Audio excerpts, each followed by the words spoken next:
Halo, jumpa lagi dengan saya di channel Priska Sylvia. Setelah mengetahui hasil belajar semester kemarin, pertanyaan yang paling banyak ditanyakan adalah mata kuliah mana yang harus diulang. Dalam video ini saya akan menjawab pertanyaan tersebut berdasarkan pengalaman dan pendapat saya, pengalaman teman-teman saya, plus sedikit riset yang sudah saya lakukan sebelumnya. Tapi sebelum saya panjang lebar dengan penjelasannya, kalian yang belum subscribe dulu di bawah sini supaya saya lebih semangat bikin lebih banyak video yang menarik dan bermanfaat untuk kalian.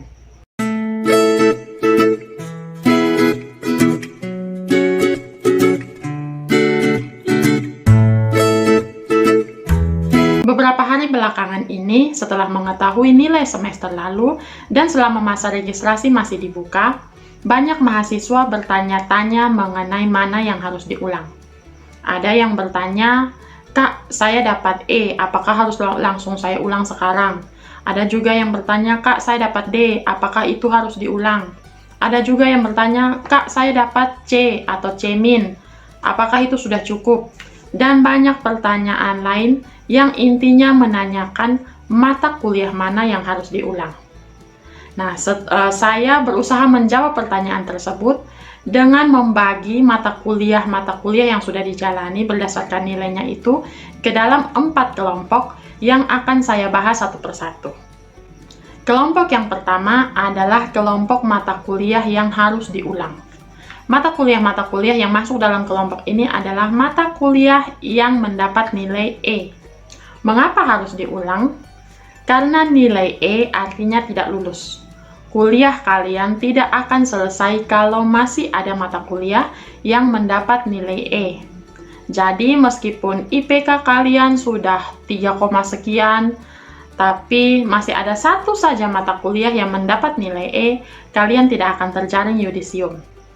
Menyangkut nilai E, ada satu pernyataan yang ingin saya tanggapi yang saya rasa harus saya luruskan dan harus kalian pahami.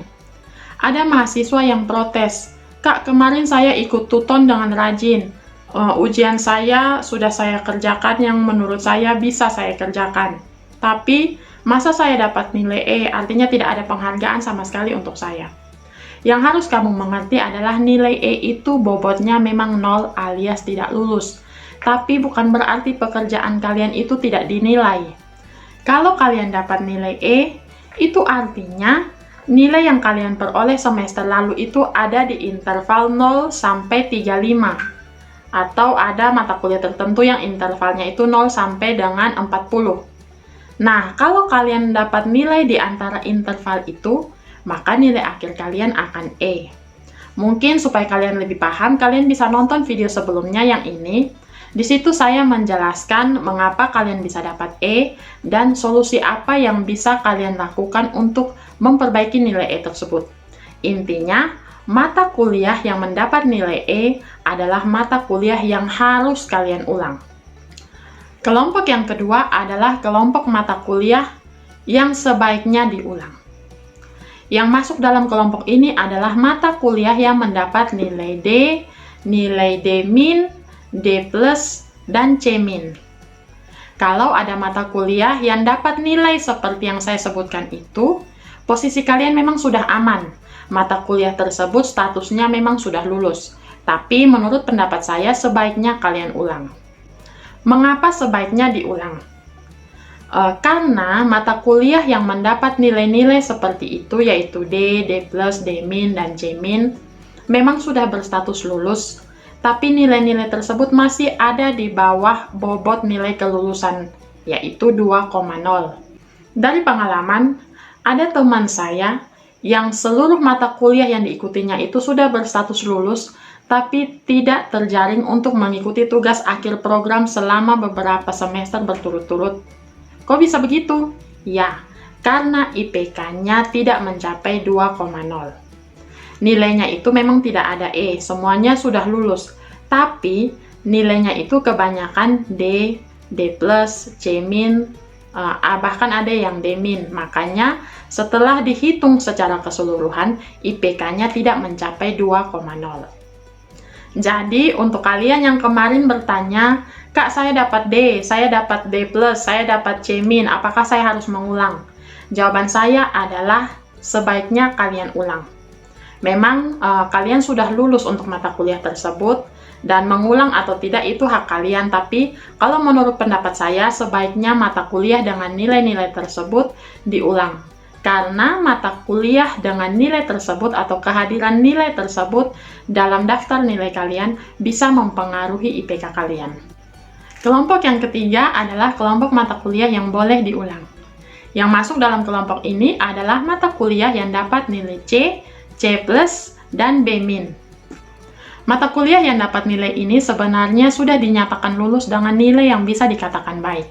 Saya sendiri secara pribadi tahun lalu, saya wisuda S1 Hukum Universitas Terbuka dengan ada satu mata kuliah yang mendapat nilai C-. Memang bukan masalah kalau dari keseluruhan mata kuliah yang kalian ikuti, ada satu atau dua mata kuliah yang mendapat nilai C atau C+. Tapi, kalau kalian menargetkan untuk lulus dari Universitas Terbuka dengan predikat dengan pujian, sebaiknya nilai-nilai tersebut kalian ulang. Tentu dengan tetap mempertimbangkan aspek waktu dan biaya, karena konsekuensi yang paling utama dari masalah mengulang mata kuliah adalah adanya pengorbanan waktu dan biaya tambahan. Kelompok yang keempat adalah kelompok sempurna. Seperti namanya, sempurna, artinya yang menjadi anggota dari kelompok ini adalah mata kuliah yang mendapat nilai sempurna alias A atau mungkin A-. Kelompok ini adalah kelompok mata kuliah yang patut dibanggakan. Saya berharap kita semua yang saat ini sedang belajar di Universitas Terbuka bisa mendapat nilai A dan semua mata kuliah yang kita ikuti itu bisa masuk dalam kelompok ini. Kelompok mata kuliah yang keempat ini tidak perlu kalian ulang karena sudah sempurna. Malah akan jadi konyol dan aneh kalau kalian meregistrasi untuk mengulang mata kuliah yang dapat nilai A. Itu namanya buang-buang waktu dan uang. Nah teman-teman, saya sudah selesai menjelaskan 4 kelompok mata kuliah berdasarkan perolehan nilainya. Kelompok yang pertama adalah kelompok yang harus kalian ulang. Kelompok yang kedua adalah kelompok yang sebaiknya kalian ulang. Kelompok yang ketiga adalah kelompok yang boleh kalian ulang, dan kelompok yang keempat adalah kelompok sempurna. Nilai kalian masuk kelompok yang mana? Saya doakan semua mata kuliah yang kalian ikuti bisa masuk di kelompok yang keempat. Kalaupun masuk di 3 kelompok yang lain, jangan patah semangat. Silahkan mengulang, perbaiki nilai kalian. Saya doakan kalian bisa dapat nilai sempurna. Lalu ada pertanyaan lain. Kak, bagaimana kalau setelah mengulang saya malah dapat nilai yang lebih jelek? Contohnya, kalau kalian mengulang untuk nilai yang sebelumnya E, lalu kalian dapat E lagi, kalau 3 kali berturut-turut kalian mendapat E untuk mata kuliah yang sama, kalian akan terjaring remediasi. Kalian bisa tonton video saya yang ini, itu di situ saya menjelaskan mengenai mahasiswa yang terjaring remediasi. Lalu, kalau misalkan sebelumnya kalian dapat C-, lalu kalian mengulang dan ternyata kalian dapat E, itu kemungkinan terburuk kalian dapat E, maka sistem Universitas Terbuka akan menggunakan nilai terbaik yang kalian peroleh.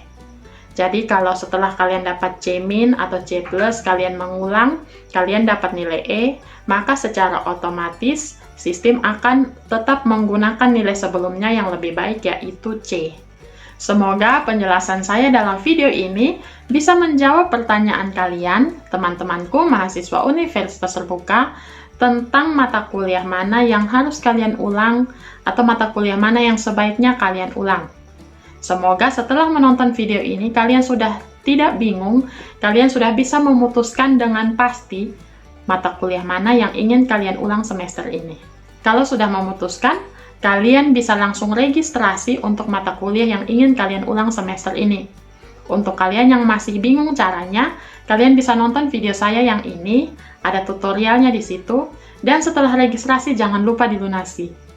Kalau kalian punya pendapat atau pertanyaan mengenai pembahasan dalam video ini, silahkan ketikkan di kolom komentar dan kita bisa bahas bersama-sama.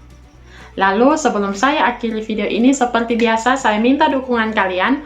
Untuk kalian yang belum subscribe, silahkan subscribe, bunyikan loncengnya supaya kalian tidak ketinggalan video-video terbaru saya, dan kita bisa belajar bersama dalam channel ini. Untuk kalian yang sudah subscribe, terima kasih atas dukungannya. Semoga video-video yang saya buat dalam channel ini bisa bermanfaat untuk kalian.